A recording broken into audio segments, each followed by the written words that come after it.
What's cracking, Fingers? My jaw. It's still cracked from our last meet. You I don't trust, and I certainly have no shortage of patience.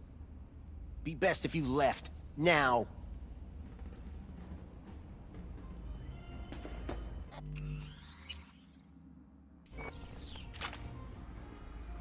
Excuse me?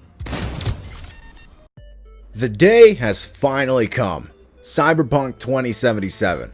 What a way to end 2020 for my channel. I have been so hyped for this game for a while. This game was announced all the way back in 2012 and was in 8 years of development. CD Projekt Red is responsible for games like the amazing Witcher 3. That game was just perfect. So when I heard about this game being in development and how ambitious it was, and all the things they were going to have in the game set my expectations very high. I'll be honest, the closer we were getting to this game's release, the more excited I was getting. I haven't been this hyped for a video game since Grand Theft Auto 5. So did Cyberpunk live up to my expectations? I would probably say yes. It didn't exceed them by much, but it certainly was a lot that I imagined this game would be.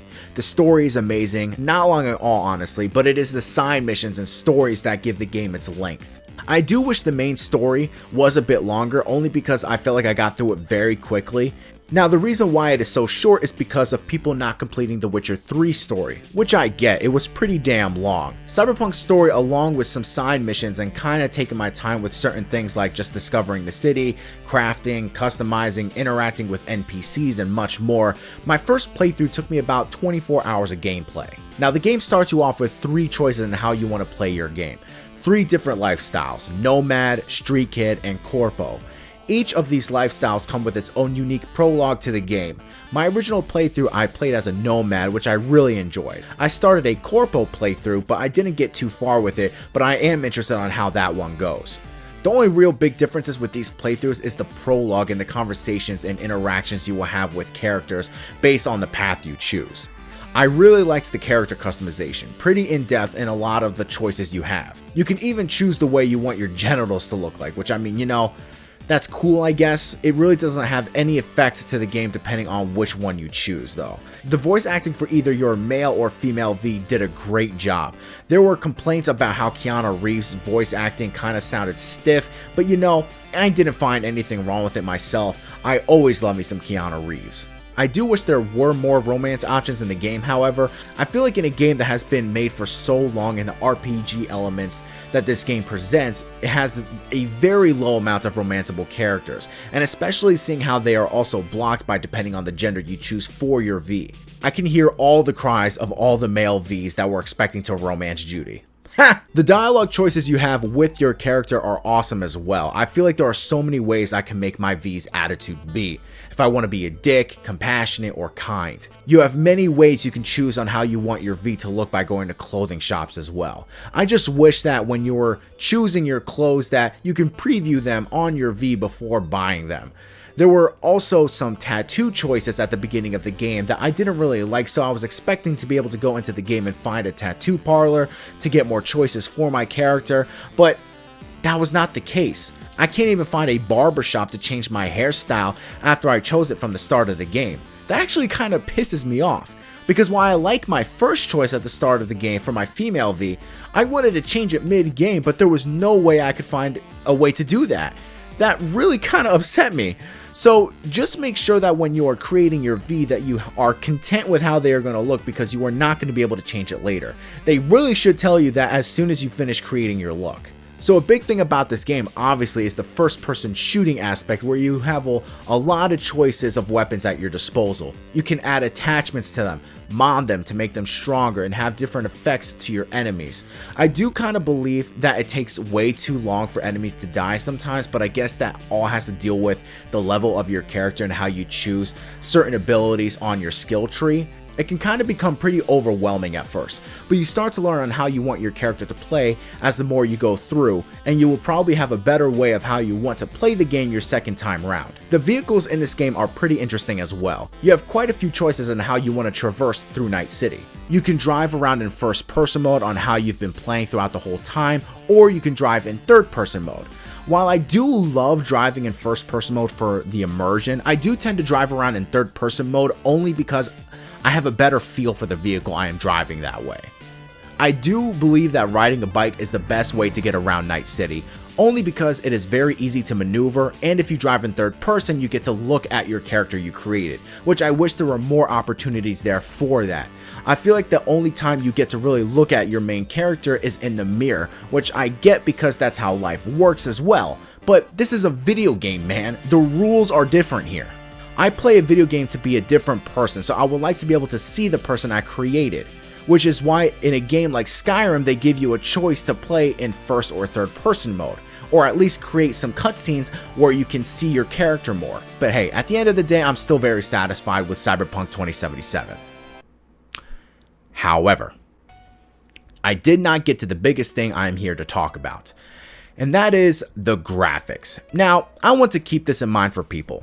I have a PC that is pretty powerful, but it is not the highest end PC. I can play pretty much most modern games on it still and get very good performance out of it. I was not confident, however, that my PC was probably going to handle the game, so I decided to get it on Xbox One, with my belief that I would not have to worry about stability issues that my PC would have had. Now that I look back on it, I think it probably would have been the other way around now. For a game that has been in development since 2012 and is finally now released after a whole generation of gaming has passed, this is the result. Now, the game has been optimized more for PC, and you will find less issues on there if you have a high-end build. But on Xbox One and PlayStation 4, this is the buggiest, unfinished AAA game I have ever played on launch. This game was supposed to be launched in April. I can only imagine what this game would have been like at the time. Holy hell, when I started the campaign, the first thing I noticed was how low res the textures looked on everything. Now, there are moments in the game where things do look great, but it's the fact that this game was just not optimized for current gen consoles.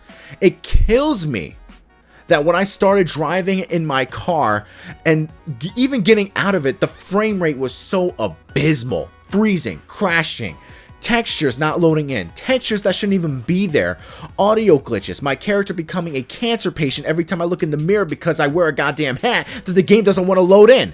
Not being able to change perspectives while in a car or a bike because I want to change from first to third person.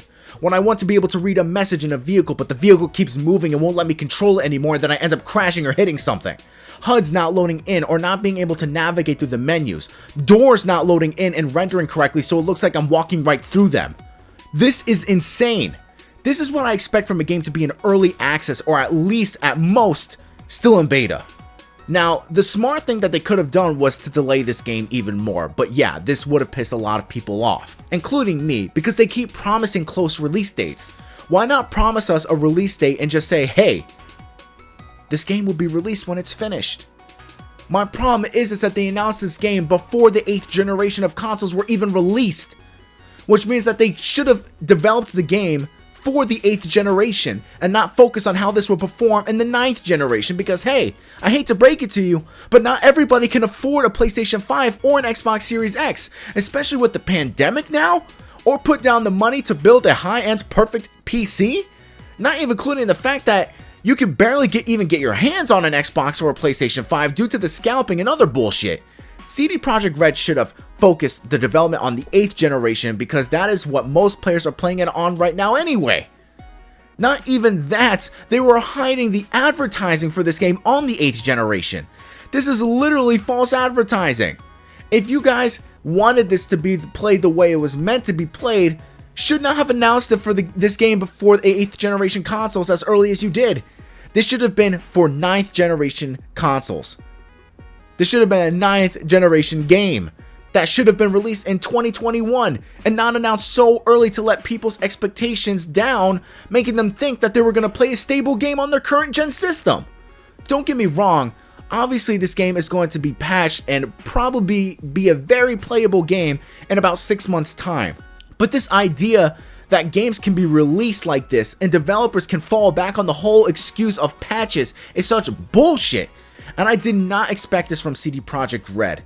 Games that were released in the 6th gen and back were released as is. No patches, no updates, nothing. What you see is what you got. But if I'm going to review this game for what it is, If you can get past all the glitches and bugs, then what you have is a very fun game and that has a lot of replayability. I am looking forward to my next few playthroughs of this game and future DLC that comes along with it. But this is inexcusable, the way this game was launched. Inexcusable. Guys, my name is Pedro Ordonez, also known as GameLife7. Please subscribe, comment, like, thumbs up. Do whatever you guys can to support this channel. I did release and launch a new Patreon that if you guys want to support me even further, there's a link down for that in the description box below. Thank you guys so much for all of your support. I'm about close to 150 subscribers towards the end of this year. Hopefully with the release of this video, I've reached that mark. And thank you guys so much for that. And I love you all. Let me know what you guys wanted me to review in the future. And I'll see you guys in my next video. Peace out. Are you kidding? Oh my god, dude. This fucking game!